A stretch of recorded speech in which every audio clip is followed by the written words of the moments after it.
سبحان اللہ و بحمدہ عدد خلقہ ورضا نفسہ وزینت عرشہ ومداد کلماتہ اللہم صلی علی محمد وعلی آل محمد کما صلیت علی ابراہیم وعلی آل ابراہیم انک حمید مجید اللہم بارک علی محمد وعلی آل محمد کما بارکت علی ابراہیم وعلی آل ابراہیم انک حمید مجید اعوذ باللہ من الشیطان الرجیم بسم اللہ الرحمن الرحیم رب اشرح لی صدری ویسر لی امری واحلل عقدۃ من لسانی یفقہوا قولی رب زدنی علما اللہم فقہنا فی الدین اللہم انا نسألک علما نافعا وعملا متقبلا ورزقا طیبا رب یسر ولا تعسر وتمم بالخیر آمین یا رب العالمین اللہم ارنا الحق حقا وارزقنا اتباعا وارنا الباطل باطلا وارزقنا اجتنابا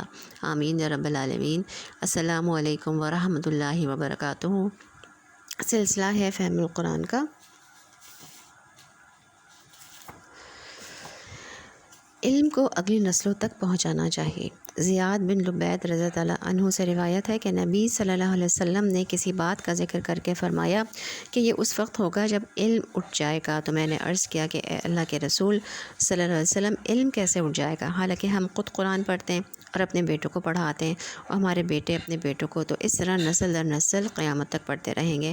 تو فرمایا کہ زیاد تیری ماں تجھ پر روئے، یعنی تم سمجھ نہیں رہے، میں تو تمہیں مدینے کے سمجھدار لوگوں میں شمار کیا کرتا تھا۔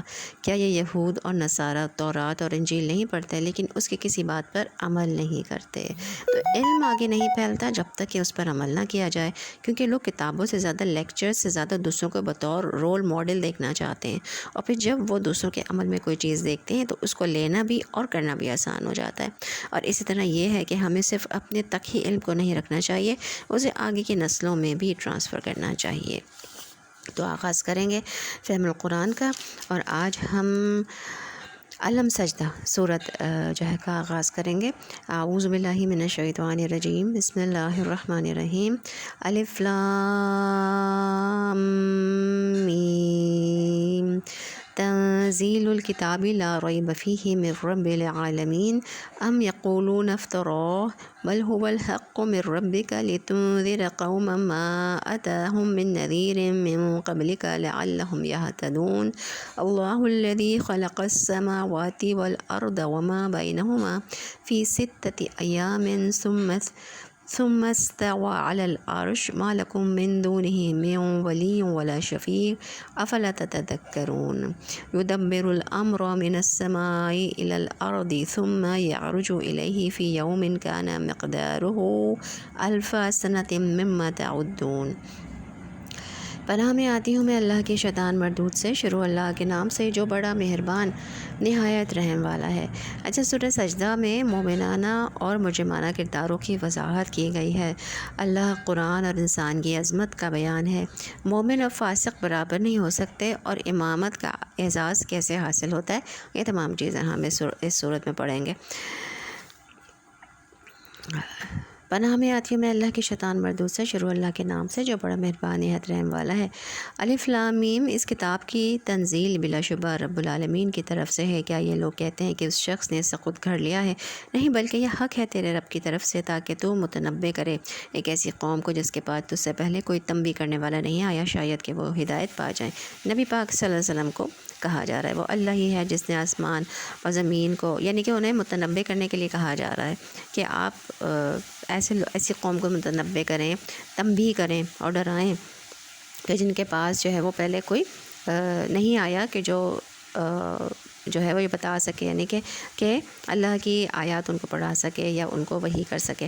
وہ اللہ ہی ہے جس نے آسمان و زمین کو اور ان ساری چیزوں کو جو ان کے درمیان میں ہے 6 دنوں میں پیدا کیا، اور اس کے بعد عرش پر جلوہ فرما ہوا۔ اس کے سوا نہ تمہارا کوئی حامی و مددگار ہے اور نہ کوئی اس کے آگے سفارش کرنے والا، پھر کیا تم ہوش میں نہ آؤ گے؟ وہ آسمان سے زمین تک دنیا کے معاملات کی تدبیر کرتا ہے۔ تمام کی تمام اللہ تعالیٰ کے صفات بیان ہو رہی ہیں، اور اس تدبیر کی رودات اوپر اس کے حضور جاتی ہے ایک ایسے دن میں جس کی مقدار تمہارے شمار سے 1000 سال ہے، یعنی تمہارے نزدیک جو 1000 برس کی تاریخ ہے وہ اللہ تعالیٰ کے ہاں گویا ایک دن کا کام ہے۔ وہی ہے ہر پوشیدہ اور ظاہر کا جاننے والا، زبردست اور رحیم۔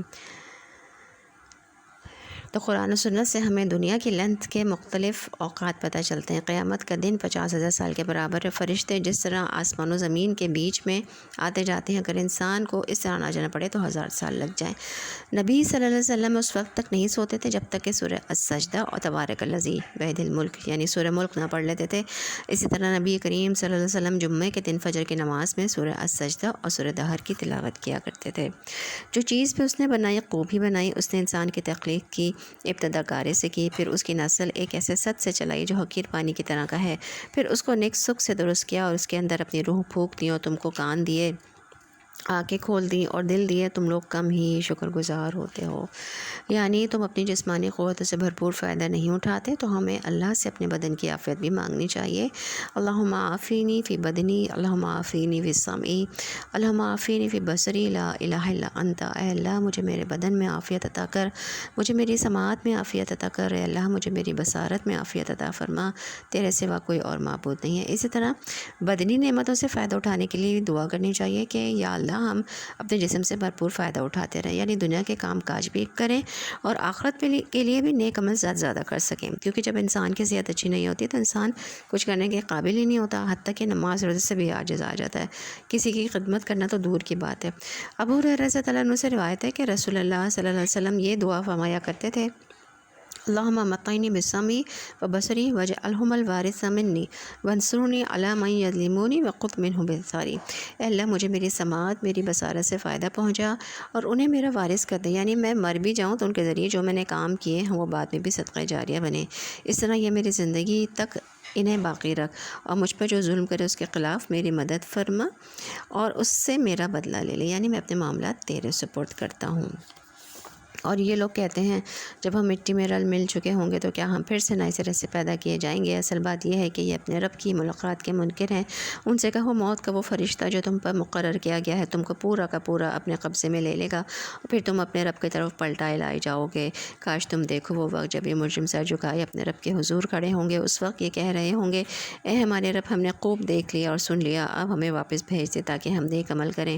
اب ہمیں یقین آ گیا ہے۔ جواب میں ارشاد ہوگا، اگر ہم چاہتے تو پہلے ہی ہر نفس کو اس کی ہدایت دے دیتے، مگر میری وہ بات پوری ہو گئی جو میں نے کہی تھی کہ میں جہنم کو جنوں اور انسانوں سب سے بھر دوں گا۔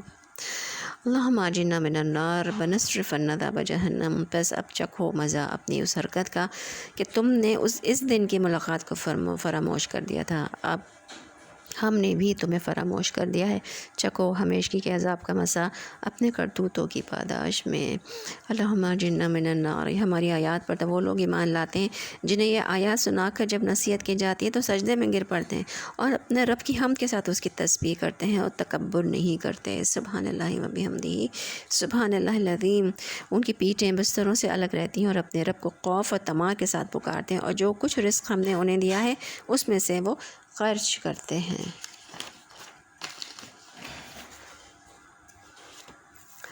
تو یہاں خاص صفات بتائی گئی ہیں مومنوں کی کہ وہ جسمانی لذتوں اور مال پر اللہ کے قرب کو ترجیح دیتے ہیں، یعنی نیند بھی قربان کرتے ہیں، بستروں سے اٹھ کر نوافل پڑھتے ہیں، اور اس طرح مال محنت سے کما کر پھر اسے اللہ کے راستے میں دیتے ہیں، کیونکہ ان دو چیزوں سے، نیند قربان کرنے سے اور مال قربان کرنے سے، اللہ کا قرب نصیب ہوتا ہے۔ لیکن ہم نے انہی چیزوں کو اپنے ساتھ لگایا ہوا ہے جس کے نتیجے میں ایمان کی حلاوت اور لذت ہمیں محسوس ہی نہیں ہو پاتی۔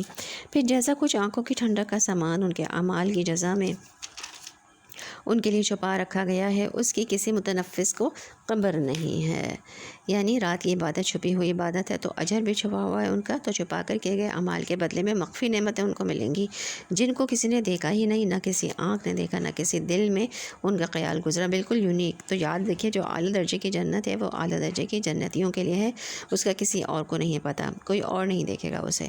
موسیٰ علیہ السلام نے رب سے پوچھا تھا کہ جنت میں سب سے کم درجے کا جنتی کون ہوگا، تو اللہ نے فرمایا تھا کہ وہ آدمی ہوگا جو تمام اہل جنت کو جنت میں بھیج دیے جانے کے بعد آئے گا، جب سب لوگ جا چکے ہوں گے وہ آخری ہوگا، اور اس سے کہا جائے گا جنت میں داخل ہو جاؤ۔ وہ کہے گا اے میرے رب کیسے؟ لوگ اپنی اپنی منزلوں پر قیام پذیر ہو چکے ہیں، جو لینا تھا وہ لے چکے ہیں، تو اس سے کہا جائے گا کیا تم اس پر راضی ہو گئے کہ تمہیں دنیا کے بادشاہوں میں سے کسی بادشاہ کے ملک کے برابر کوئی ملک مل جائے؟ وہ کہے گا کہ اے رب میں راضی ہوں۔ اللہ تعالیٰ فرمائیں گے وہ ملک تمہارا ہوگا، پھر اتنا، پھر اتنا، پھر اتنا، پھر اتنا، 5 بار اور بھی۔ وہ کہے گا اے رب میرے رب میں راضی ہو گیا۔ اللہ تعالیٰ فرمائیں گے یہ سب بھی تیرا ہے اور اس سے 10 گنا بھی تیرا، سبحان اللہ، اور سب بھی تیرا جو تیرا دل چاہے اور تیری آنکھوں کو بھائے، وہ کہے گا اے رب میں راضی ہو گیا۔ تو موسیٰ علیہ السلام کہیں گے اے رب، تو وہ جو سب سے اونچے درجے پر ہیں ان کا کیا ہوگا؟ تو اللہ تعالیٰ فرمائیں گے یہی لوگ ہیں جو میری مراد ہیں، ان کی عزت و کرامت کو میں نے اپنے ہاتھوں سے کاشت کیا اور ان پر مہر لگا دی۔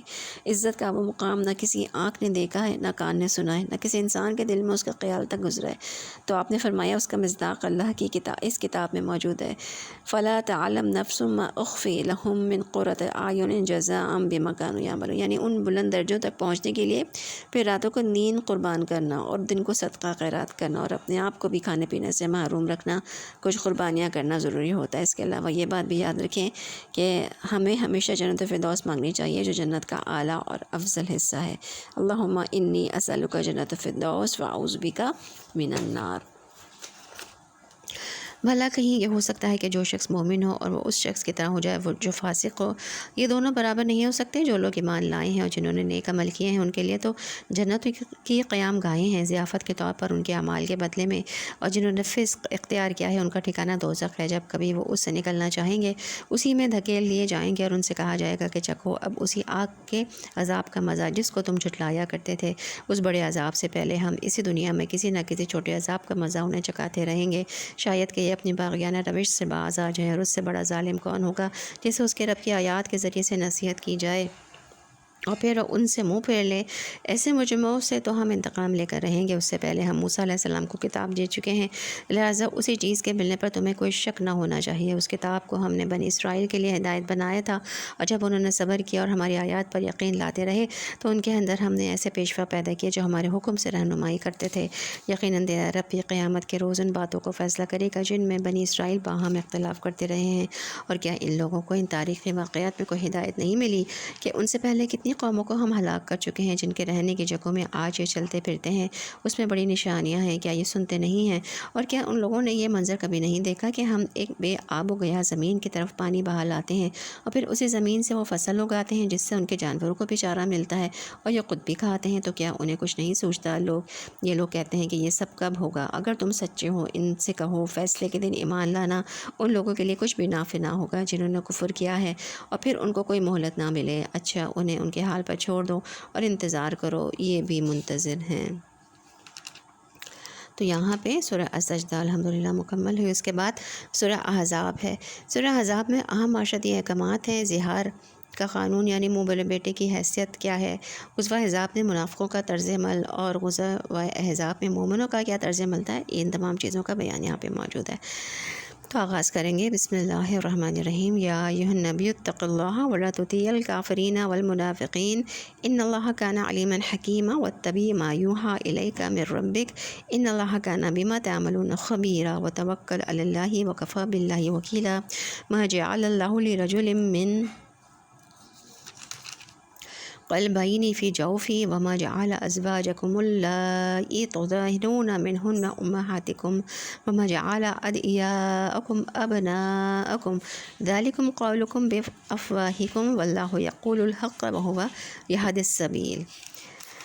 شروع کرتی ہوں اللہ کے نام سے جو بڑا مہربان نہایت رحم والا ہے۔ اے نبی صلی اللہ علیہ وسلم اللہ سے ڈرو اور کفار و منافقین کی اطاعت نہ کرو، حقیقت میں علیم اور حکیم تو اللہ ہی ہے۔ ان اللہ کان علیما حکیمہ۔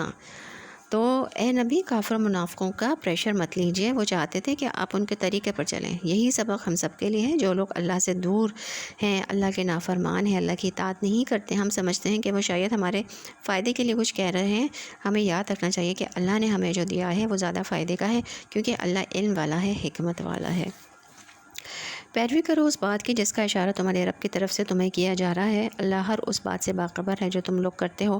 اللہ پر توکل کرو، اللہ ہی وکیل ہونے کے لیے کافی ہے۔ وتوکل علی اللہ وکفی باللہ وکیلا۔ اللہ نے کسی شخص کے دھڑ میں دو دل نہیں رکھے، نہ اس نے تم لوگوں کی ان بیویوں کو جن سے تم زہار کرتے ہو تمہاری ماں بنا دیا ہے، یعنی زہار سے مراد بیوی کو ماں سے تشبیہ دینا، اور نہ اس نے تمہارے منہ بولے بیٹوں کو تمہارا حقیقی بیٹا بنا دیا ہے۔ یہ تو وہ باتیں ہیں جو تم لوگ اپنے منہ سے نکال دیتے ہو، مگر اللہ وہ بات کہتا ہے جو مبنی بر حقیقت ہے، وہی صحیح طریقے کی طرف رہنمائی کرتا ہے۔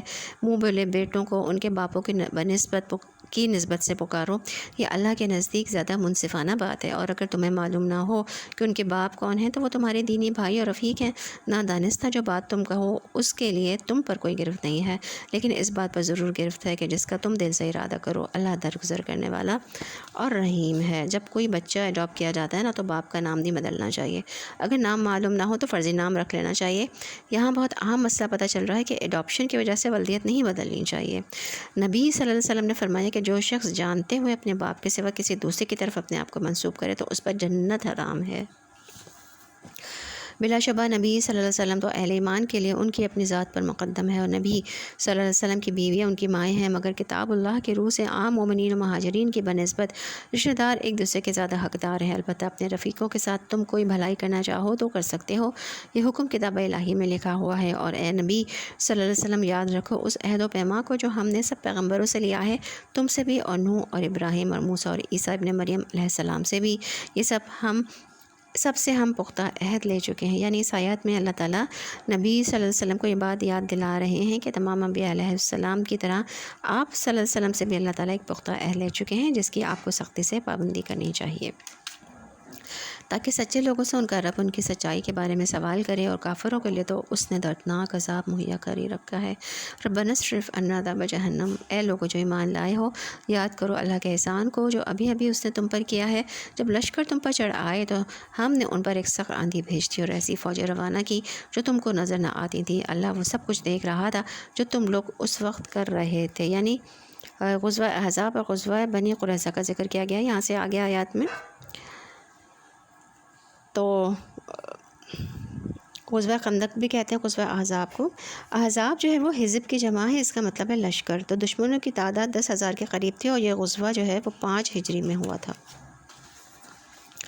جب دشمن اوپر سے اور نیچے سے تم پر چڑھ آئے اور خوف کے مارے آنکھیں پتھرا گئیں، کلیجے منہ کو آ گئے، اور تم لوگ اللہ کے بارے میں طرح طرح کے گمان کرنے لگے، اس وقت ایمان لانے والے خوب آزمائے گئے اور بری طرح ہلا مارے گئے۔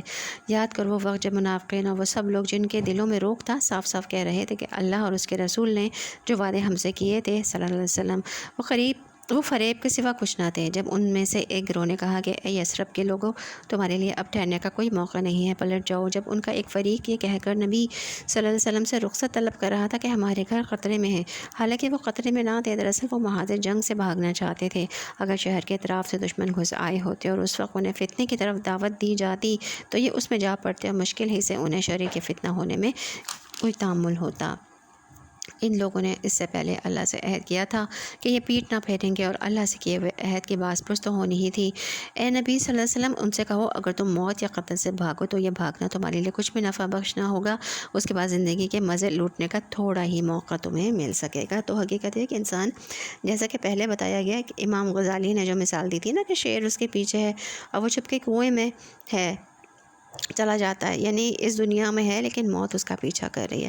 اگر سارے اسباب بھی امن کے میسر ہو جائیں، صحت ہو، گھر ہو، بچے ہوں، اچھے ڈاکٹرز کو جانتے ہوں، سب کچھ ہو، تو بھی جب موت آتی ہے نا تو ان سب کے بیچ میں سے اٹھا کر لے جاتی ہے، وہ نہیں چھوڑتی، موت سے فرار ممکن ہی نہیں ہے۔ اور پھر مشکل یہ ہے کہ موت کے بعد ایک اور دنیا ہے، اگر اس کی تیاری نہیں کی، اس کو سجایا بنایا ہے نہیں، تو پھر وہ وقت کیسے گزرے گا یہ نہیں پتہ کہ کتنا عرصہ انسان کو اس حال میں رہنا پڑے۔ تو نوح علیہ السلام کے زمانے میں کہ جو لوگ ہزاروں سال پہلے آئے تھے وہ بھی مر کے زمین میں ہیں، اس کے علاوہ باقی جو قومیں تھیں وہ بھی، جو ان سے پہلے تھے وہ بھی، اور جو ان کے بعد تھے وہ بھی، اللہ تعالیٰ اس وحشت کو اور ان مرحلوں کو آسان کرے سب کے لیے، اور اس کے لیے ہمیں خاص دعائیں بھی کرنی چاہیے، تنہائی کے اوقات میں بھی اور قبولیت کے اوقات میں بھی، اور رو کر اللہ تعالیٰ سے، کیونکہ یہ سب سے مشکل مرحلے ہیں۔ اور آج کل جو اب تو یہ آخری عشرہ شروع ہو چکا ہے، اس میں خوب دعائیں مانگیں، جو تاخیرات ہیں اس میں خوب دعائیں مانگیں آخرت کی آسانی کے لیے۔ اپنے جو مرحلے ہمارے اوپر گزرنے ہیں، موت سے لے کر جو مرحلہ شروع ہوگا، موت جو ہے وہ پہلی منزل ہے ہماری آخرت کی، اور اس کے بعد قبر ہے اور پھر برزخ ہے، تو اس کی تیاری اور آخرت کی تیاری، جہنم اور آگ سے بچنے کی تیاری ہے۔ تو ان تمام چیزوں کی تیاری ہمیں اسی دنیا میں رہ کر کرنی ہے، جو ہمیں مہلت، جو وقت ہمیں اس دنیا میں دیا گیا ہے۔ ان سے کہو کون ہے جو تمہیں اللہ سے بچا سکتا ہو اگر وہ تمہیں نقصان پہنچانا چاہے، اور کون ہے اس کی رحمت کو روک سکتا ہو اگر وہ تم پر مہربانی نہیں کرنا چاہیے۔ اللہ کے مقابلے میں تو یہ لوگ کوئی حامی و مددگار نہیں پا سکتے۔ اللہ تم سے ان لوگوں کو خوب جانتا ہے جو جنگ کے کام میں رکاوٹیں ڈالنے والے ہیں، جو اپنے بھائیوں سے کہتے ہیں کہ آؤ ہماری طرف، جو لڑائی میں حصہ لیتے بھی ہیں تو بس نام گنانے کو، جو تمہارا ساتھ دینے میں سخت مقیل ہیں۔ قطرے کا وقت آ جائے تو اس طرح دیدے پھرا کر تمہاری طرف دیکھتے ہیں جیسے کسی مرنے والے پر غشی طاری ہو رہی ہو، مگر جب قطرہ گزر جاتا ہے تو یہی لوگ فائدوں کے حریص بن کر قینچی کی طرح چلتی ہوئی زبانیں لیے تمہارے استقبال کو آ جاتے ہیں۔ یہ لوگ ہرگز ایمان نہیں لائے، اسی طرح اللہ نے ان کے سارے اعمال ضائع کر دیے، اور ایسا کرنا اللہ کے لیے بہت آسان ہے۔ یہ سمجھ رہے ہیں کہ حملہ آور گروہ ابھی گئے نہیں ہیں، اور اگر وہ پھر حملہ آور ہو جائیں تو ان کا جی چاہتا ہے کہ اس موقع پر یہ کہیں صحرا میں بدوؤں کے درمیان جا بیٹھیں، وہیں سے تمہارے حالات پوچھتے رہیں۔ تاہم اگر یہ تمہارے درمیان رہے بھی تو لڑائی میں کم ہی حصہ لیں گے۔ در حقیقت تم لوگوں کے لیے اللہ کے رسول صلی اللہ علیہ وسلم میں ایک بہترین نمونہ تھا، ہر اس شخص کے لیے جو اللہ و یوم آخر کا امیدوار ہو اور کثرت سے اللہ کو یاد کرے۔ یعنی نبی کریم صلی اللہ علیہ وسلم کی ذات صرف عبادات میں ہی نہیں، اخلاق میں، ایمان میں، دنیا آخرت کے سارے معاملات میں ہمارے لیے ایک نمونہ ہے، لیکن ہمیں دیکھنا چاہیے کہ ہم ان کے نمونے کو کتنا فالو کرتے ہیں۔ نیٹ پر ایک ویڈیو شیئر کی گئی تھی تو کوئی شخص بول رہا تھا کہ کسی جگہ پر نبی صلی اللہ علیہ وسلم کے جبے کا دیدار کرایا جا رہا ہے، اور یہ 1400 سال پرانا ہے۔ اب ذرا سوچیے کس طرح ممکن ہے کہ 1400 سال پرانی چیز اس طرح بالکل انٹیکٹ ہو، بالکل صحیح سلامت ہو، کہ وہ لوگوں کے لیے لٹکا دی جائے، لوگ آ کر اس کا دیدار کریں اور طویل لائنیں اس پر موجود ہوں، اور لوگ بھوکے پیاسے، بھوک سے بدحال ہوئے ہوئے پیاسے صرف اس کی ایک جھلک دیکھ لیں، جس کو پتہ نہیں کہ یہ سچ بھی ہے یا نہیں۔ تو اگر اس قوم کے اندر اتنی اللہ کے رسول صلی اللہ علیہ وسلم کی محبت ہے تو ان کے طریقوں کو کیوں نہیں فالو کرتے، ان کی سنتوں کو کیوں نہیں فالو کرتے؟ صحابہ جو ہیں وہ آپ صلی اللہ علیہ وسلم کے ایک ایک طریقے پر چلتے تھے، ایک ایک چیز کو سنجیدگی کے ساتھ لیتے تھے۔ جو شخص خوبصورت زندگی بسر کرنا چاہے تو اسے چاہیے کہ وہ رسول اللہ صلی اللہ علیہ وسلم کا ماڈل فالو کرے۔ ہر معاملے میں آپ صلی اللہ علیہ وسلم کی اطاعت ضروری ہے۔ آپ صلی اللہ علیہ وسلم نے فرمایا نماز اس طرح پڑھو جس طرح مجھے نماز پڑھتے ہوئے دیکھتے ہو، حج کے احکام مجھ سے لو، اور ہمیں کسی بھی معاملے میں آپ صلی اللہ علیہ وسلم کی مخالفت نہیں کرنی چاہیے۔ فمن رغب عن سنتی فلیس منی، کہ جس نے بے رغبتی اختیار کی میری سنت سے وہ مجھ سے نہیں ہے۔ ابو بکر رضی اللہ عنہ کہتے ہیں کہ میں کوئی چیز نہیں چھوڑوں گا جس پر رسول اللہ صلی اللہ علیہ وسلم عمل کیا کرتے تھے، مگر میں اس پر عمل کروں گا، بس بے شک میں ڈرتا ہوں کہ اگر میں نے آپ صلی اللہ علیہ وسلم کا طریقہ چھوڑ دیا تو میں سیدھے راستے سے بھٹک جاؤں گا۔ تو یاد رکھیے چھوٹی چھوٹی چیزوں میں بھی آپ صلی اللہ علیہ وسلم کا انداز اختیار کرنا ہے۔ اور سچے مومنوں کا حال اس وقت یہ تھا کہ جب انہوں نے حملہ آور لشکروں کو دیکھا تو پکار اٹھے کہ یہ وہی چیز ہے جس کا اللہ اور اس کے رسول صلی اللہ علیہ وسلم نے ہم سے وعدہ کیا تھا۔ اللہ اور اس کے رسول کی بات بالکل سچی تھی۔ اس واقعے نے ان کے ایمان میں اور ان کی سپردگی کو اور زیادہ بڑھا دیا۔ ایمان لانے والوں میں ایسے لوگ موجود ہیں جنہوں نے اللہ سے کیے ہوئے عہد کو سچا کر دکھایا ہے۔ ان میں سے کوئی اپنی نظر پوری کر چکا ہے، کوئی وقت آنے کا منتظر ہے۔ انہوں نے اپنے رویے میں کوئی تبدیل نہیں کی۔ یہ سب کچھ اس لیے ہوا تاکہ اللہ سچوں کو ان کی سچائی کی جزا دے، اور منافقوں کو چاہے تو سزا دے اور چاہے تو ان کی توبہ قبول کر لے۔ بے شک اللہ غفور الرحیم ہے۔ اللہ نے کفار کا منہ پھیر دیا، وہ کوئی فائدہ حاصل کیے بغیر اپنے دل کی جلن کے لیے یوں ہی پلٹ گئے، اور مومنین کی طرف سے اللہ ہی لڑنے کے لیے کافی ہو گیا۔ اللہ بڑی قوت والا اور زبردست ہے۔ پھر اہل کتاب میں سے جن لوگوں نے ان حملہ آوروں کا ساتھ دیا تھا، یعنی یہودی جو بنی قریظہ کے تھے، اللہ ان کی گھڑیوں سے انہیں اتار لایا، اور ان کے دلوں میں اس نے ایسا روب ڈال دیا کہ آج ان میں سے ایک گروہ کو تم قتل کر رہے ہو اور دوسرے گروہ کو قید کر رہے ہو۔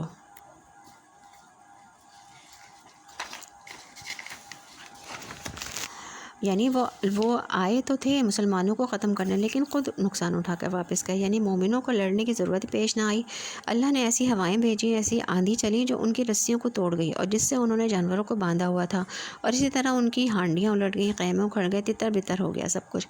اہل کتاب میں سے جنہوں نے ان کی مدد کی تھی بنو قریظہ، جن کی تفصیل جو ہے وہ سورہ حشر میں آئے گی آگے۔ اس نے تم کو ان کی زمین اور ان کے گھروں اور ان کے مال کا وارث بنا دیا، اور وہ علاقہ تمہیں دیا جسے تم نے کبھی پامال نہ کیا تھا۔ اللہ ہر چیز پر قادر ہے۔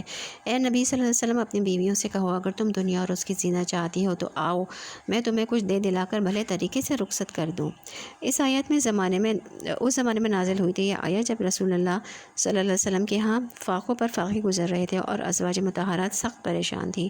اور اگر تم اللہ اور اس کے رسول صلی اللہ علیہ وسلم اور دار آخرت کے طالب ہو تو جان لو کہ تم میں سے جو نیکوکار ہیں اللہ نے ان کے لیے بڑا اجر مہیا کر رکھا ہے۔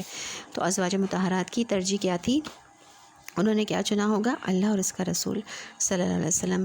نبی صلی اللہ علیہ وسلم کی زوجہ عائشہ رضی اللہ عنہا کہتی ہیں کہ رسول اللہ صلی اللہ علیہ وسلم کو جب حکم ہوا کہ وہ اپنی بیویوں کو اختیار دیں تو سب سے پہلے آپ صلی اللہ علیہ وسلم میرے پاس تشریف لائے اور فرمایا میں تم سے ایک معاملے کے متعلق کچھ کہنے آیا ہوں، اس معاملے میں جلد بازی نہ کرنا بلکہ اپنے والدین سے مشورہ کر کے جواب دینا، کیونکہ آپ صلی اللہ علیہ وسلم خوب جانتے تھے کہ ان کے والدین حضرت عائشہ رضی اللہ عنہا کو نبی صلی اللہ علیہ وسلم کے الگ ہونے کا مشورہ کبھی نہیں دیں گے۔ چنانچہ آپ صلی اللہ علیہ وسلم نے فرمایا کہ اللہ عز و جل کا بیان ہے کہ یا ایھا النبی قل لازواجک ان کنتن تردن الحیاۃ الدنیا وزینتها فتعالین امتکن واسرحکن سراحا جمیلا وان کنتن تردن اللہ ورسولہ والدار الآخرۃ فإن اللہ اعد للمحسنات منکن اجرا عظیما۔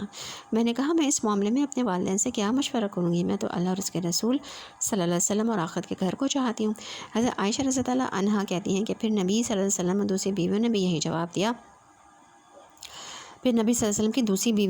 جواب دیا جو میں نے دیا تھا۔ تو جو آخرت چاہتے ہیں وہ سوچ سمجھ کے چاہتے ہیں، وہ جذباتی کوئی لیکچر سن کر تو آخرت کی چاہت والے نہیں بن جاتے نا، تو بلکہ وہ تو ان کی زندگی کا مستقل حصہ بن جاتی ہے وہ چیز کہ ہمیں ہر کام میں اپنی آخرت کو مد نظر رکھ کر کام کرنا ہے۔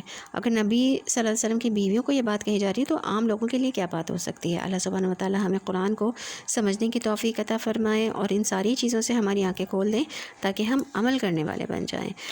تو نبی صلی اللہ علیہ وسلم کی بیویوں تم میں سے جو کسی صریح فحش حرکات کا ارتکاب کرے گی اسے دوہرا عذاب دیا جائے گا، اللہ کے لیے بہت آسان ہے یہ کام۔ یعنی اس کا یہ مطلب نہیں کہ ازواج مطہرات سے معذلہ کسی فحش حرکت کا اندیشہ تھا، بلکہ ان کو یہ احساس دلانا مقصود تھا کہ تم ساری امت کی مائیں ہوں، اس لیے اپنے مرتبے سے گرا ہوا کوئی کام نہ کرنا۔ تو الحمدللہ یہاں پہ 21واں پارہ مکمل ہوا اور سورہ احزاب جو ہے کنٹینیوڈ ہے اور اب جو ہے وہ 22واں پارہ شروع ہو گیا ہے۔ اور تم میں سے جو اللہ اور اس کے رسول کی اطاعت کرے گی اور نیک عمل کرے گی اس کو ہم دوہرا اجر دیں گے اور ہم نے اس کے لیے رزق کریم مہیا کر رکھا ہے۔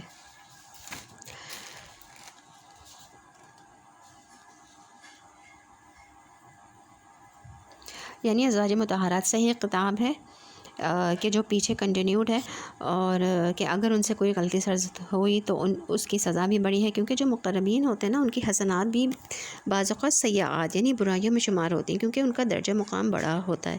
اسی طرح سے ان سے کوئی نیکی سرزد ہوگی تو وہ بھی ملٹیپلائی ہو جائے گی، کیونکہ ایسے لوگوں کو تو لوگ فالو کرتے ہیں نا، اور ان کو دیکھ کر جو عمل کر رہے ہوتے ہیں اس بنا پر بھی ان کا اجر بڑھتا چلا جاتا ہے، اور پھر چونکہ ان کی قربانیاں زیادہ تھیں اس لیے ان کا اجر بھی زیادہ تھا۔ اب جو یہاں پہ سورہ احزاب جو 22ویں پارے میں آ رہی ہے، اس میں اللہ کے ذکر کی تلقین ہے، پردے کا حکم ہے، شرعی احکامات جو ہیں وہ بتائے جا رہے ہیں۔ ازواج مطہرات تو تمام مسلم عورتوں سے یہاں پہ خطاب ہے، مومن مردوں اور عورتوں کے مطلوبہ اوصاف جو ہے وہ بیان کیے جائیں گے اس میں۔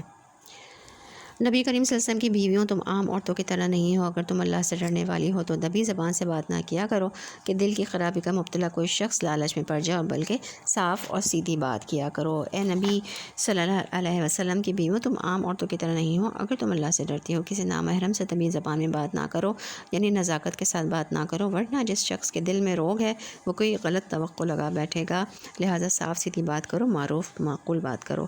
اگرچہ یہ بات ازواج مطہرات سے کہی جا رہی ہے، لیکن ازواج مطہرات ہمارے لیے ایک رول ماڈل ہیں۔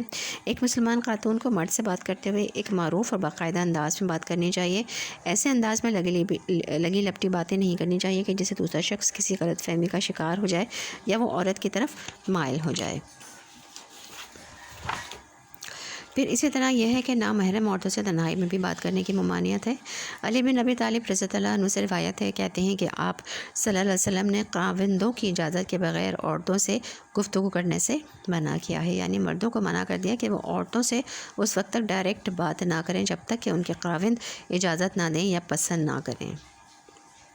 اور یہاں جو بات کی گئی ہے نا فلا تخضعن بالقول، تو اس کا مطلب یہ نہیں ہے کہ آرام سے بات نہ کریں، یہ ایک معقول طریقے سے بات نہ کریں کہ سخت لہجہ بد کلامی سے بات کریں، یہ معنی نہیں ہے۔ یعنی جب نرم لہجہ اور نزاکت سے بات کرنے سے منع کیا ہے تو بعض اوقات یہ خیال آ سکتا ہے کہ شاید سختی سے بات کرنے کا حکم دیا جا رہا ہے، تو بلا وجہ کسی مرد سے سختی سے بھی بات کرنے کی ضرورت نہیں ہے۔ اس میں انسان کو ایک معروف اور باوقار ٹھہرا ہوا انداز اختیار کرنا چاہیے۔ اپنے گھروں میں ٹک کر رہو اور سابق دور جاہلیت کی سی سج دھج نہ دکھاتے پھرو، نماز قائم کرو اور زکوٰۃ دو اور اللہ اور اس کے رسول صلی اللہ علیہ وسلم کی اطاعت کرو۔ اللہ تو یہ چاہتا ہے کہ تم اہل بیت نبی صلی اللہ علیہ وسلم سے گندگی کو دور کر دے اور تمہیں پوری طرح سے پاک کر دے۔ تو یعنی ازواج مطہرات کو خاص حکم ہے، اور ان کے بعد یعنی آپ کی جو امت کی جو خواتین ہیں ان کے لیے بھی اس میں ایک بات یہ تو بتا دی گئی کہ عورت کا اصل دائرہ جو ہے وہ اس کا گھر ہے، ضرورت کے تحت وہ باہر نکل سکتی ہے، کیونکہ اس کے بارے میں حدیث میں آتا ہے نا کہ اپنی عورتوں کو مساجد سے مت رکو، بس جانے سے مت رکو، مگر ان کے گھر ان کے لیے بہتر ہیں۔ پھر اسی طرح یہ ہے کہ حضرت عائشہ رضی اللہ عنہا کہتی ہیں کہ حضرت سودا رضی اللہ عنہا پر دیکھا حکم نازل ہونے کے بعد اپنی کسی ضرورت سے گھر سے باہر گئیں۔ وہ بھاری بھرکم خاتون تھیں، جو بھی انہیں دیکھتا پہچان جاتا، وہ کسی سے چھپ نہیں سکتی تھیں۔ تو حضرت عمر رضی اللہ عنہ نے ان کو دیکھ لیا، کہا اے سودا رضی اللہ عنہا، اللہ کی قسم آپ اپنے آپ کو ہم سے چھپا نہیں سکتی، دیکھیے آپ کس طرح باہر نکلتی ہیں۔ سودا رضی اللہ عنہا یہ سن کر الٹے پاؤں گھر آ گئیں، جبکہ آپ صلی اللہ علیہ وسلم اس وقت حضرت عائشہ رضی اللہ عنہا کے حجرے میں تھے اور رات کا کھانا کھا رہے تھے۔ آپ کے ہاتھ میں اس وقت صلی اللہ علیہ وسلم گوشت کی ایک ہڈی تھی۔ تو سودا رضی اللہ عنہا داخل ہوئی، کہا کہ اللہ کے رسول صلی اللہ علیہ وسلم میں کسی کام سے گھر سے باہر گئی تھی، تو عمر رضی اللہ عنہ مجھ سے ایسی اور ایسی باتیں کہی ہیں۔ تو اسی پر آپ صلی اللہ علیہ وسلم پر وحی کا نزول شروع ہو گیا۔ تھوڑی دیر بعد یہ کیفیت ختم ہو گئی، اس وقت ہڈی آپ کے ہاتھ میں ہی تھی، آپ صلی اللہ علیہ وسلم نے اس کو رکھا نہیں تھا۔ تو اللہ تعالیٰ نے آپ صلی اللہ علیہ وسلم سے فرمایا کہ ان عورتوں کو یعنی تمہیں قضائے حاجت کے لیے یا اپنی ضرورت پوری کرنے کے لیے باہر جانے کی اجازت ہے، یعنی عورت اپنی ضرورت پوری کرنے کے لیے کسی کام کے لیے گھر سے باہر جا سکتی ہے، لیکن بلا وجہ گھر سے باہر رہنا یا زیادہ دیر گھر سے رہنا اور اپنی بنیادی ذمہ داری کو نظر انداز کر دینا یہ درست نہیں ہے۔ اسی طرح تعلیم اور تعلم کے لیے بھی اور سیکھنے اور سکھانے کے لیے عورت گھر سے باہر نکل سکتی ہے۔ ابو سعید رضی اللہ عنہ سے مروی ہے کہ ایک عورت رسول اللہ صلی اللہ علیہ وسلم کی خدمت میں حاضر ہوئی اور کہا یا رسول اللہ صلی اللہ علیہ وسلم، آپ کی تمام احادیث مرد لے گئے، ہماری طرف بھی اپنی طرف سے کوئی دن مخصوص کریں جس میں ہم آپ کے پاس آئیں اور آپ ہمیں وہ تعلیمات دیں جو اللہ نے آپ کو سکھائی ہیں۔ تو نبی صلی اللہ علیہ وسلم نے فرمایا کہ فلاں فلاں دن اور فلاں فلاں جگہ پر جمع ہو جاؤ۔ چنانچہ عورتیں وہاں جمع ہوئیں اور آپ صلی اللہ علیہ وسلم ان کے پاس آئے اور انہیں وہ سکھایا جو اللہ نے آپ کو سکھایا تھا۔ پھر اسی طرح اس آیت میں جو دوسرا حکم ہے ولا تبرجنا تبرج الجاہلیہ، جاہلیت الاولیٰ، دور جاہلیت جیسا اپنی زینت اور زیب و زینت نہ دکھاؤ۔ تو یہ تبرج کا لفظ بروج سے ہے، بروج کہتے ہیں اپنے آپ کو نمایاں کرنا۔ حضرت ابو ہریرہ رضی اللہ عنہ سے مروی ہے کہ رسول اللہ صلی اللہ علیہ وسلم نے فرمایا کہ اللہ کی بندیوں کو اللہ کے مسجدوں سے مت روکو، لیکن انہیں چاہیے کہ زیب و زینت کے بغیر باہر نکلیں، یعنی مسجد جاتے ہوئے بہت میک اپ کر کے، بہت ایسا ڈریس پہن کے نہ جائیں کہ جب مردوں کے ساتھ انٹریکشن ہو تو دوسروں کے لیے فتنے کا باعث بنے۔ پھر اسی طرح رسول اللہ صلی اللہ علیہ وسلم نے فرمایا تمہاری بدترین عورتیں وہ ہیں جو اپنی زیب و زینت کی نمائش کرنے والی ہیں، اکڑ کرنے والی ہیں، یعنی چال سے بھی وہ دوسروں کو اپنی طرف مائل کرتی ہیں، اور یہی منافق عورتیں ہیں۔ تو دور جاہلیت میں چونکہ خواتین اس قسم کے کام کرتی تھیں تو مسلمان عورتوں سے یہ کہا کہ تم دور جاہلیت کی روایت نہ اپناؤ، تم اسلامی طریقہ اپناؤ، ایک باوقار انداز کو اختیار کرو۔ یعنی مرد اور عورت کے انٹریکشن کو تو ختم نہیں کیا جا سکتا، لیکن وہ حدود کے اندر ہونا چاہیے جس سے مسائل پیدا نہ ہو، گھروں کے اندر بے چینی پیدا نہ ہو۔ وَأَقِمْنَ الصَّلَاةَ وَآتِينَ الزَّكَاةَ وَآتِينَ اللَّهَ وَرَسُولَهُ إِنَّمَا يُرِيدُ اللَّهُ لِيُذْهِبَ عَنْكُمُ الرِّجْسَ أَهْلَ الْبَيْتِ وَيُطَهِّرَكُمْ تَطْهِيرًا، یعنی صرف ظاہری ناپاکی نہیں بلکہ باطن کی طہارت بھی، اور اہل بیت سے مراد ازواج مطہرات اور آپ صلی اللہ علیہ وسلم کی بیٹی فاطمہ رضی اللہ عنہا، آپ کے داماد حضرت علی رضی اللہ عنہ، حسن حسین رضی اللہ عنہ، یہ چاروں بھی شامل ہیں، اور ازواج مطہرات قرآن کے روح سے اور چاروں حدیث کی روح سے سب اہل بیت میں شمار ہوتے ہیں۔ چونکہ وہ نبی کریم صلی اللہ علیہ وسلم کا گھرانہ تھا اور دوسروں کے لیے مثال تھا، تو اس کو ہر لحاظ سے ایک آئیڈیل گھرانہ بنانا مقصود تھا، تو اس کی طرف توجہ دلائی گئی ہے۔ یاد رکھو اللہ کی آیات اور حکمت کہ ان باتوں کو جو تمہارے گھروں میں سنائی جاتی ہیں، بے شک اللہ لطیف اور باخبر ہے، یعنی مخفی سے مخفی بات تک کو جاننے والا ہے۔ بالیقین جو مرد اور جو عورتیں مسلم ہیں، مومن ہیں، مطیع فرمان ہیں، راست باز ہیں، صابر ہیں، اللہ کے آگے جھکنے والے ہیں، صدقہ دینے والے ہیں، روزہ رکھنے والے ہیں، اپنی شرمگاہوں کی حفاظت کرنے والے ہیں، اور اللہ کو کثرت سے یاد کرنے والے ہیں، اللہ نے ان کے لیے مغفرت اور بڑا اجر مہیا کر رکھا ہے۔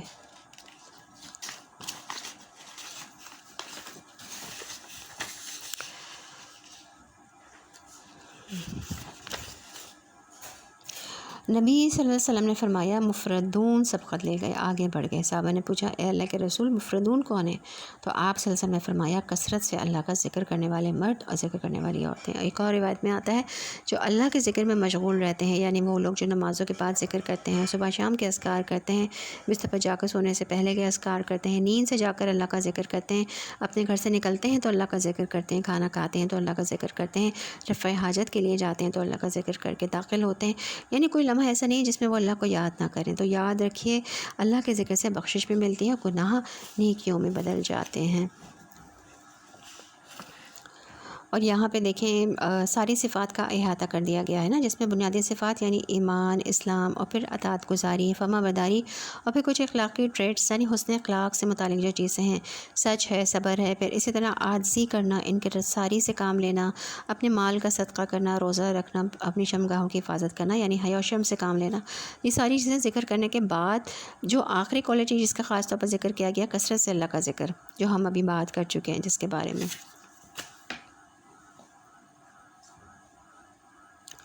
اللہ کے ذکر سے بخشش بھی ملتی ہے اور گناہ نیکی میں بدل جاتے ہیں۔ رسول اللہ صلی اللہ علیہ وسلم نے فرمایا کہ مسند احمد کی روایت ہے کہ جب کوئی جماعت اکٹھی ہو کر اللہ کا ذکر کرتی ہے اور اس سے اس کا مقصد صرف اللہ کا چہرہ ہوتا ہے تو آسمان سے ایک منادی آواز لگاتا ہے کہ تم اس حال میں کھڑے ہو کہ تمہارے گناہ معاف ہو چکے ہیں، تحقیق تمہارے گناہ نیکیوں میں بدل دیے گئے۔ تو یہ جماعت اکٹھی ہو کر جب جیسے ہم جاتے ہیں تو قرآن سنتے ہیں، جیسے کہ ابھی ہم تو انڈیویجولی سن رہے ہیں آن لائن تو، لیکن جب اکٹھے آن سائٹ جب ہم سنتے ہیں اکٹھے ہو کر، ہم سب ایک مقصد کے لیے جمع ہوتے ہیں اور اللہ کا ذکر کرتے ہیں، یعنی قرآن کو پڑھتے ہیں، سمجھتے ہیں، سیکھتے ہیں، اس کو اللہ کی خاطر یہ باتیں سیکھتے ہیں، سکھاتے ہیں۔ تو اگر ہماری نیت واقعی خالص ہوگی تو انشاءاللہ اس مجلس میں نہ صرف علم حاصل ہوگا بلکہ اس کے ساتھ ساتھ گناہ بھی معاف ہو جاتے ہیں، بلکہ گناہ جو ہیں وہ نیکیوں میں بدل جائیں گے۔ اللہ سبحانہ وتعالی ہم صحیح باتیں پورے فرمائے، آمین۔ کسی مومن مرد اور کسی مومن عورت کو حق نہیں ہے کہ جب اللہ اور اس کے رسول صلی اللہ علیہ وسلم کسی معاملے کا فیصلہ کرتے تو پھر اسے اپنے اس معاملے میں خود فیصلہ کرنے کا اختیار حاصل رہے، اور جو کوئی اللہ اور اس کے رسول صلی اللہ علیہ وسلم کی نافرمانی کرے تو وہ صریح گمراہی میں پڑ گیا۔ تو یہاں پر مومن مرد اور مومن عورت کی بات کی جا رہی ہے کہ ایمان کا تقاضا یہ ہے کہ اللہ اور اس کے رسول صلی اللہ علیہ وسلم کے فیصلوں پر لبیک کہا جائے اور ان پر گھٹن محسوس نہ کی جائے، کیونکہ اسلام کا دین کا تقاضا تو یہی ہے کہ انسان اپنے معاملات میں خاص طور پر جھگڑوں میں اللہ اور اس کے رسول کی بات صلی اللہ علیہ وسلم کی بات کو اہمیت دیں اور اس کے آگے پوری طرح سر تسلیمی کم کر دیں۔ تو ہر حال میں آپ صلی اللہ علیہ وسلم کا حکم ماننا فرض ہے۔ عبداللہ بن رواحہ رضی اللہ عنہ سے روایت ہے کہ رسول اللہ صلی اللہ علیہ وسلم کے ساتھ ایک سفر میں شریک تھے۔ آپ صلی اللہ علیہ وسلم نے ان سے فرمایا کہ اے ابن رواحہ نیچے اترو اور سواریوں کو دوڑاؤ۔ انہوں نے کہا اے اللہ کے رسول صلی اللہ علیہ وسلم میں یہ کام چھوڑ چکا ہوں۔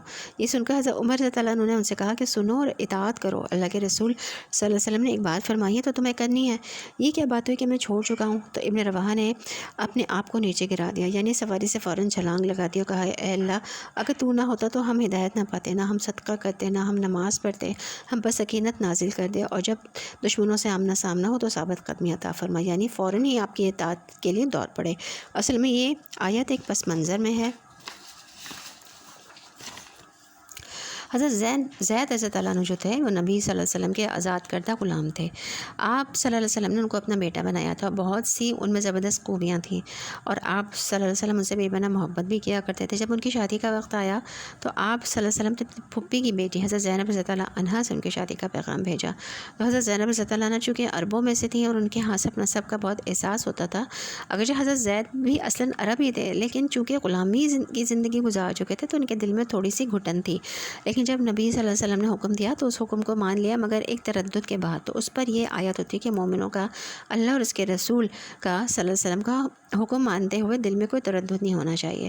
ہمیں بھی اپنے طرز عمل کا جائزہ لینا چاہیے کہ جب اللہ سبحانہ وتعالیٰ کی طرف سے کوئی آیت آتی ہے، کوئی حکم آتا ہے یا کوئی حدیث ہم پڑھتے ہیں یا عمل کے لیے دیکھتے ہیں تو پھر ہم اس کی کوئی تعویلیں تو نہیں سوچنے لگتے کہ کسی طرح اس پر عمل سے بچ جائیں، اگرچہ کچھ چیزیں مشکل ہوتی ہیں لیکن ہمارا فائدہ اسی میں ہوتا ہے۔ اور دوا پینا کس کو خوشگوار لگتا ہے نا، مطلب کڑوی چیز پینا یا لینا یا مشکل چیز کو یا مشکل حکم کو حدیث کو لینا۔ تو آپ دیکھتے ہیں کہ بعض اوقات لوگ اپنی نیز کی سرجری کروا لیتے ہیں تو وہ دوڑنے لگتے ہیں، لیکن پہلے سے بھی بہت زیادہ ان کی لائف کی کوالٹی کیا ہوتی ہے، بڑھ جاتی ہے۔ تو اسی طرح بعض احکامات جو ہوتے ہیں وہ مشکل ضرور ہوتے ہیں، نفس اور بھاری ہوتے ہیں، لیکن ماننے کے بعد انسان کے لیے راحت اور آسانی بڑھ جاتی ہے۔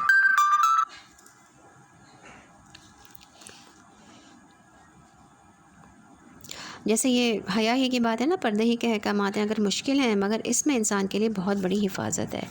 اے نبی صلی اللہ علیہ وسلم، یاد کرو وہ موقع جب تم اس شخص کہہ رہے تھے کہ جس پر اللہ نے اور تم نے احسان کیا تھا کہ اپنی بیوی کو نہ چھوڑ اور اللہ سے ڈر۔ اس وقت تم اپنے دل میں وہ بات چھپائے ہوئے تھے جسے اللہ کھولنا چاہتا تھا، تم لوگوں سے ڈر رہے تھے۔ یعنی اس شخص سے مراد حضرت زید بن حارثہ ہی ہیں جن کی ابھی ہم نے بات کی، جو رسول اللہ صلی اللہ علیہ وسلم کے آزاد کردہ غلام تھے اور آپ کے منہ بولے بیٹے تھے، اور ان کی بیوی سے مراد حضرت زینب رضی اللہ عنہ جو حضور صلی اللہ علیہ وسلم کی پھوپھی ذات بہن بھی تھی، اور آپ نے ان کا نکاح حضرت زید سے کر دیا تھا مگر دونوں کا نباہ نہیں ہو رہا تھا، اور حضرت زید رضی اللہ عنہ ان کو طلاق دینے پر آمادہ ہو رہے تھے، حالانکہ اللہ اس کا زیادہ حقدار ہے کہ تم اس سے ڈرو۔ یعنی اللہ تعالیٰ کی مرضی یہ تھی کہ جب حضرت زید رضی اللہ عنہ حضرت زینب رضی اللہ عنہ کو طلاق دیتے ہیں تو رسول اللہ صلی اللہ علیہ وسلم خود ان سے نکاح کر کے عرب کی اس قدیم رسم کو توڑ دیں جس کی روح سے منہ بولے بیٹے کو حقیقی بیٹا سمجھا جاتا تھا، لیکن حضور صلی اللہ علیہ وسلم اس اندیشے سے کہ اس پر اہل عرب سخت نکتہ چینیاں کریں گے، اس آزمائش پر پڑنے سے بچنا چاہتے تھے، اس لیے آپ صلی اللہ علیہ وسلم نے کوشش فرمائی کہ زید اپنی بیوی کو طلاق نہ دیں۔ پھر جب زید رضی اللہ عنہ ان سے اپنی حاجت پوری کر چکے تو ہم نے اس متعلقہ خاتون کا تم سے نکاح کر دیا تاکہ مومنوں پر اپنے منہ بولے بیٹوں کی بیویوں سے معاملے میں کوئی تنگی نہ رہے، جبکہ وہ ان سے اپنی حاجت پوری کر چکے ہوں۔ تو اللہ کا حکم تو عمل میں آنا ہی چاہیے تھا، نبی صلی اللہ علیہ وسلم پر کسی ایسے کام میں کوئی رکاوٹ نہیں ہے جو اللہ نے اس کے لیے مقرر کر دیا ہو، یہی اللہ کی سنت ان سب انبیاء کے معاملے میں رہی ہے جو پہلے گزر چکے ہیں، اور اللہ کا حکم قطعی طے شدہ فیصلہ ہوتا ہے، یہ اللہ کی سنت ہے ان لوگوں کے لیے جو اللہ کے پیغامات پہنچاتے ہیں اور اسی سے ڈرتے ہیں، اور ایک خدا کے سوا کسی سے نہیں ڈرتے، اور محاسبے کے لیے بس اللہ ہی کافی ہے۔ لوگوں، محمد صلی اللہ علیہ وسلم تمہارے مردوں میں سے کسی کے باپ نہیں ہیں مگر وہ اللہ کے رسول صلی اللہ علیہ وسلم اور خاتم النبیین ہیں، اور اللہ ہر چیز کا علم رکھنے والا ہے۔ اے لوگوں جو ایمان لائے ہو، اللہ کو کثرت سے یاد کرو اور صبح شام اس کی تسبیح کرتے رہو۔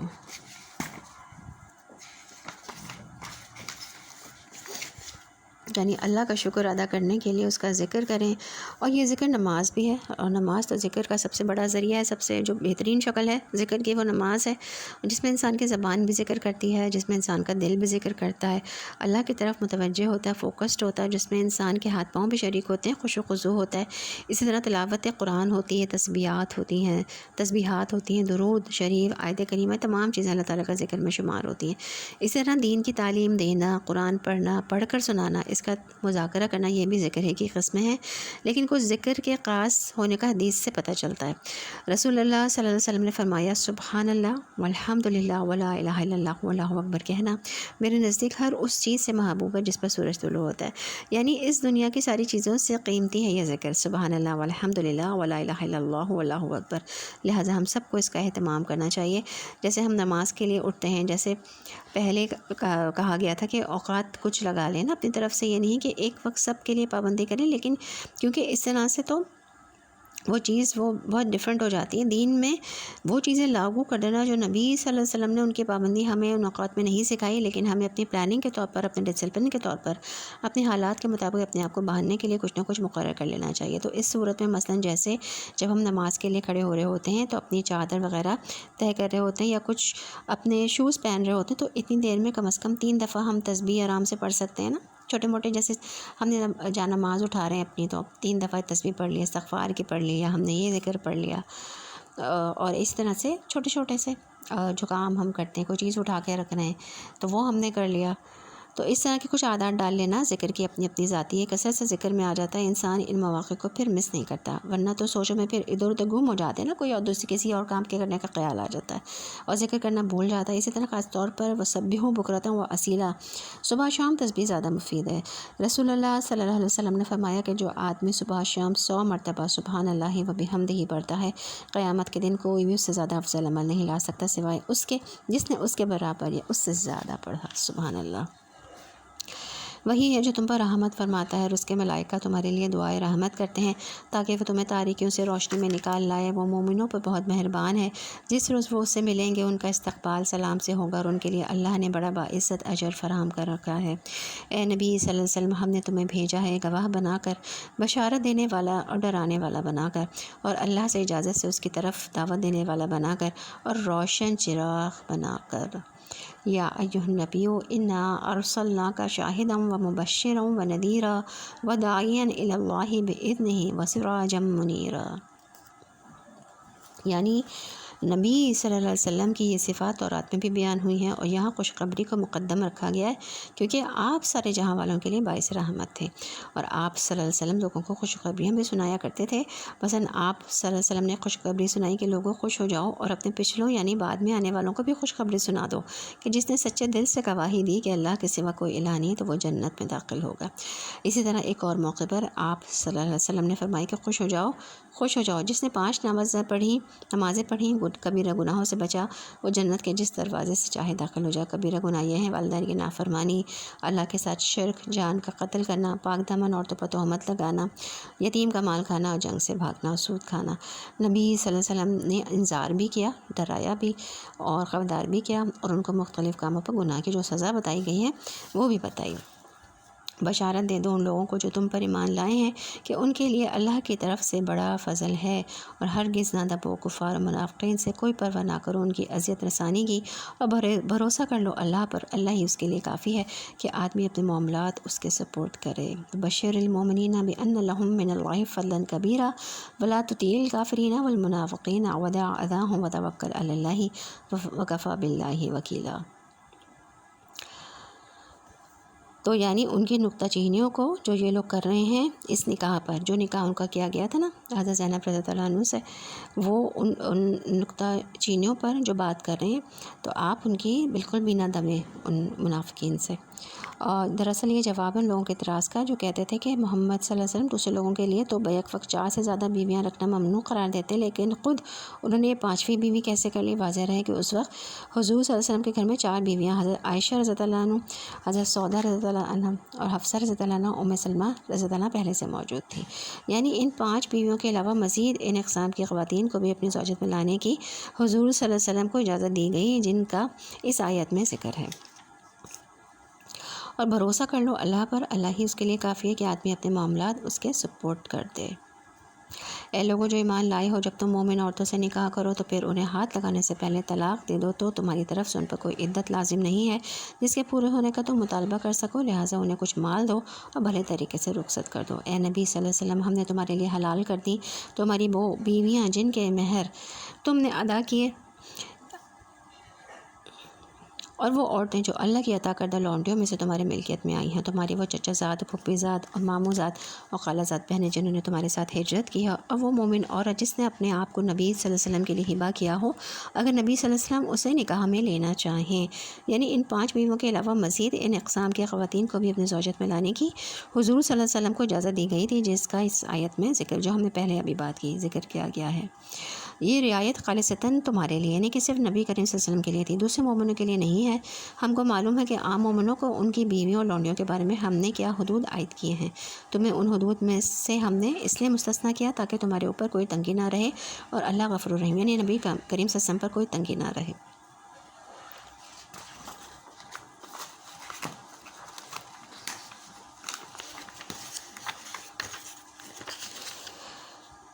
کنیز جیسے ماریہ قبطیہ تھی، یہاں پہ جو ہم نے اس سے بات کی نا، جنہوں نے ہبہ کر دیا تھا، یعنی آپ صلی اللہ علیہ وسلم کے کام اور آپ کی نبوت کی ذمہ داریوں کے اعتبار سے ضروری تھا کہ آپ کے پاس زیادہ خواتین ہوں تاکہ وہ آپ سے دین کو سیکھیں اور آگے پھیلائیں، اور اس کے علاوہ بھی بہت سی حکمتیں ہیں۔ یعنی ایک مومن مرد کے لیے 4 سے زیادہ شادی کرنے کی اجازت نہیں ہے۔ آپ صلی اللہ علیہ وسلم کو یہ رعایت اس لیے دی گئی تھی تاکہ آپ صلی اللہ علیہ وسلم پر کوئی تنگی نہ رہے، اور اللہ تعالیٰ معاف کرنے والا اور رحم فرمانے والا ہے۔ جہاں آپ مناسب سمجھیں کہ کسی عورت سے شادی کرنا اس کے قبیلے والوں کے لیے، دین کے لیے بہتر ہے، تو اس پر آپ پر کوئی پابندی نہیں رکھی گئی۔ تم کو اختیار دیا جاتا ہے کہ اپنی بیویوں میں سے جس کو چاہو اپنے سے الگ رکھو، جس کو چاہو اپنے ساتھ رکھو، جسے چاہے الگ رکھنے کے بعد اپنے پاس بلا لو۔ اس معاملے میں تم پر کوئی مضائقہ نہیں ہے، اس طرح زیادہ متوقع ہے کہ ان کی آنکھیں ٹھنڈی رہیں گی اور وہ رنجیدہ نہ ہوں گے، اور جو کچھ بھی تم ان کو دو گے اس پر وہ سب راضی رہیں گے۔ اللہ جانتا ہے جو کچھ تم لوگوں کے دلوں میں ہے، اور اللہ علیم و حلیم ہے۔ اس کے بعد تمہارے لیے دوسری عورتیں حلال نہیں ہیں، اور نہ اس کی اجازت ہے کہ ان کی جگہ اور بیویاں لے آؤ، خواہ ان کا حسن تمہیں کتنا ہی پسندیدہ ہو۔ اس ارشاد کے 2 مطلب ہیں، یہ کہ جو عورتیں اوپر ہم نے جو پڑھا کہ حضور صلی اللہ علیہ وسلم کے لیے حلال کی گئی ہیں، ان کے سوا دوسری کوئی عورت اب آپ کے لیے حلال نہیں ہے۔ دوسرا یہ ہے کہ جب آپ کی ازواج مطہرات اس بات کے لیے راضی ہو گئی ہیں کہ تنگی اور ترشی میں آپ کا ساتھ دیں اور آخرت کے لیے دنیا کو ترج دیں، اور اس پر بھی خوش ہیں کہ آپ صلی اللہ علیہ وسلم جو برتاؤ بھی ان کے ساتھ چاہیں کریں، تو اب آپ کے لیے حلال نہیں کہ ان میں سے کسی کو طلاق دے کر اس کی جگہ کوئی اور بیوی لے کر آ جائیں۔ البتہ لونڈیوں کی تمہیں اجازت ہے، اللہ ہر چیز پر نگراں ہیں۔ اے لوگوں جو ایمان لائے ہو، نبی صلی اللہ علیہ وسلم کے گھروں میں بلا اجازت نہ چلے آیا کرو، نہ کھانے کا وقت تاکتے رہو۔ ہاں، اگر تمہیں کھانے پر بلایا جائے تو ضرور آؤ، مگر جب کھانا کھا لو تو منتشر ہو جاؤ، باتیں کرنے میں نہ لگے رہو۔ تمہاری یہ حرکتیں نبی صلی اللہ علیہ وسلم کو تکلیف دیتی ہیں، مگر وہ شرم کی وجہ سے کچھ نہیں کہتے، اور اللہ حق بات کہنے میں نہیں شرماتا۔ نبی صلی اللہ علیہ وسلم کی بیویوں سے اگر تمہیں کچھ مانگنا ہو تو پردے کے پیچھے سے مانگا کرو، یہ تمہارے ان کے دلوں کی پاکیزگی کے لیے سب سے زیادہ مناسب طریقہ ہے۔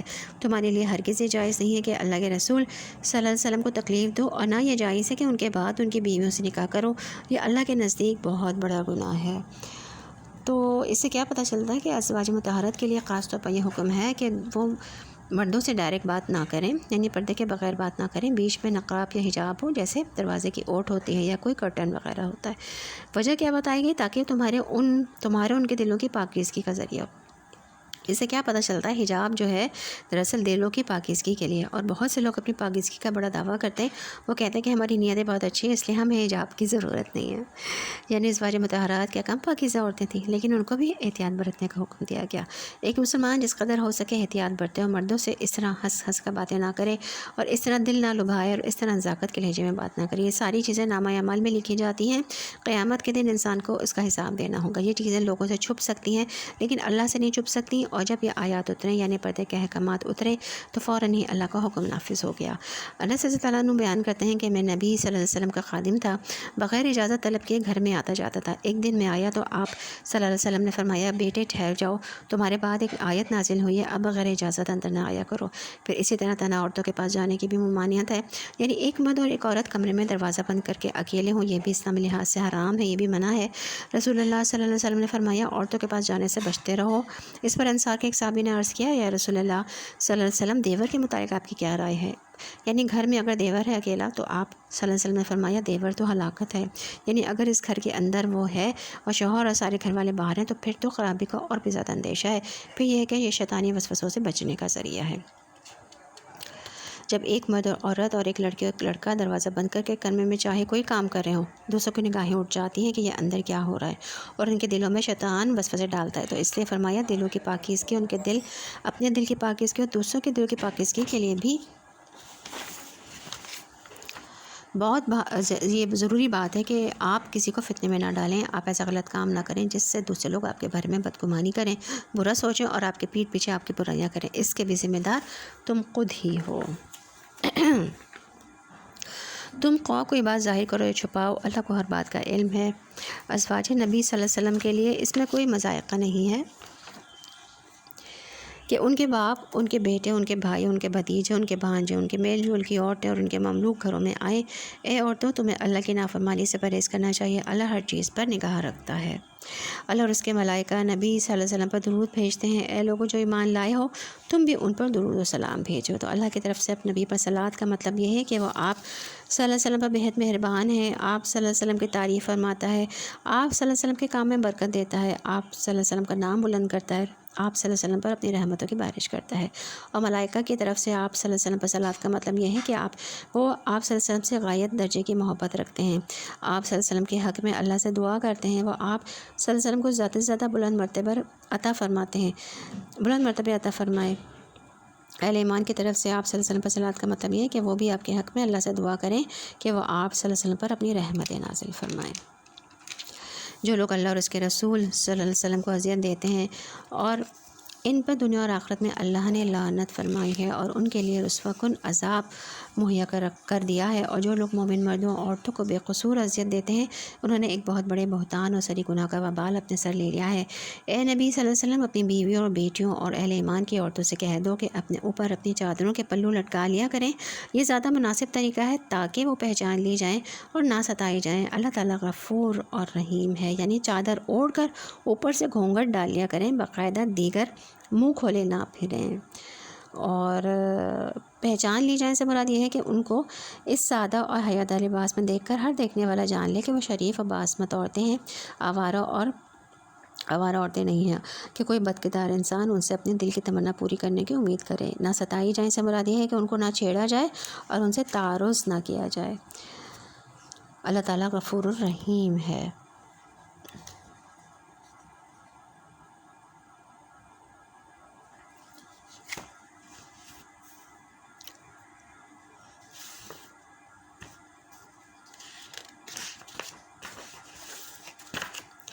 تو اب اس میں سبھی شامل ہو گئی عورتیں. یہ حکم صرف ازواج مطہرات کے لیے نہیں ہے، صرف آپ صلی اللہ علیہ وسلم کی بیویوں کے لیے نہیں ہے، مومنوں کی عورتوں کے لیے بھی ہے، اور ہم سب مومن عورتیں ہیں اور ہم سب کے لیے بھی ہے. یعنی جب گھر سے باہر نکلیں تو گھر والے ڈریس میں نہ نکلیں، بلکہ اوپر سے ایک اور ڈریس ڈالیں جو گھر کے ڈریس کی زینت کو چھپائے یا آپ کی فکر کو چھپائے.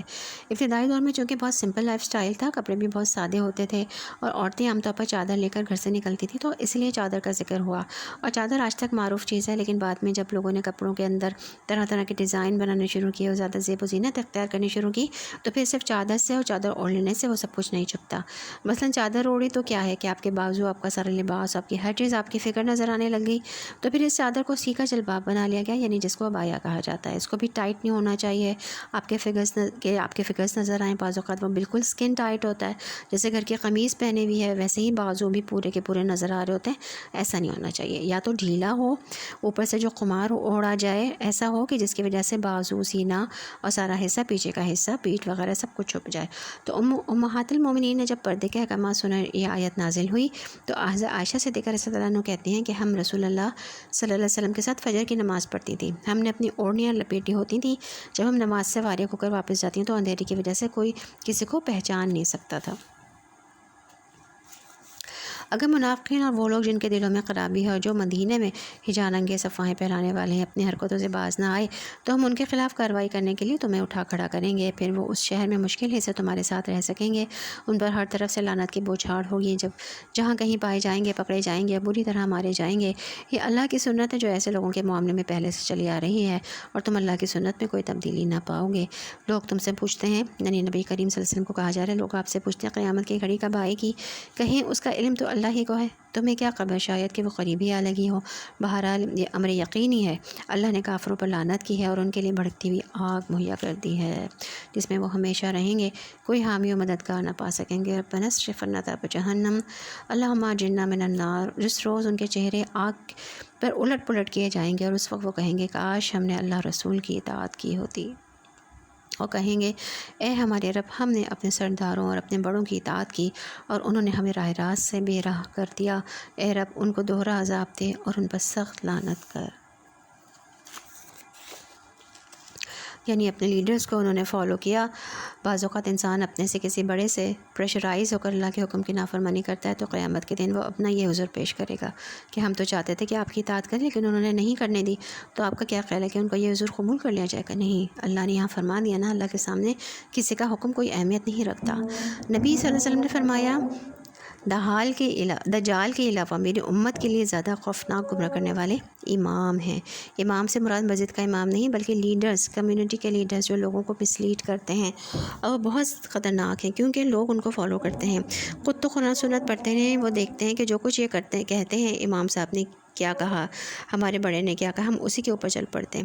اور ایک مسلمان مرد یا عورت کو یہ دیکھنا چاہیے کہ میرے رب نے کیا کہا، اور پھر یہ نہ دیکھے کہ یہ کیا کہتا ہے بلکہ یہ دیکھے کہ حکم اصل میں کیا ہے.